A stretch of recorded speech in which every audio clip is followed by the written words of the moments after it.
ધોરણ 12 અને ગુજકેટનું પરિણામ જાહેર થઈ ચૂક્યું છે અને ધોરણ 12 વિજ્ઞાન પ્રવાહનું 83.51% અને સામાન્ય પ્રવાહનું 93.07% પરિણામ જાહેર થયું છે। વિજ્ઞાન પ્રવાહનું ગત વર્ષ કરતાં 1% વધુ જ્યારે સામાન્ય પ્રવાહની અંદર ગત વર્ષ કરતાં 1.14% પરિણામ વધુ જાહેર થયું છે। વિજ્ઞાન પ્રવાહની અંદર 92.91% ટકાવારી સાથે મોરબી જિલ્લો મોખરે છે।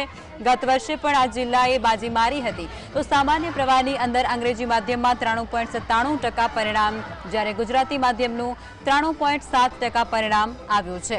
સામાન્ય પ્રવાહની અંદર વડોદરાનું સૌથી ઓછું 87.77% પરિણામ આવ્યું છે।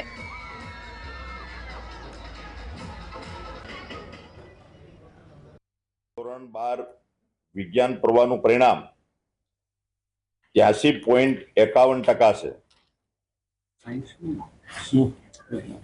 વિદ્યાર્થીઓનું પરિણામ 83.79% છે। આપણી જે વિદ્યાર્થીનીઓ જે પરીક્ષા આપે છે વિદ્યાર્થીઓનું પરિણામ 83.20% છે। સાથે સાથે ગુજરાતી માધ્યમનું પરિણામ 83.77% છે। અંગ્રેજી માધ્યમનું પરિણામ 83.49%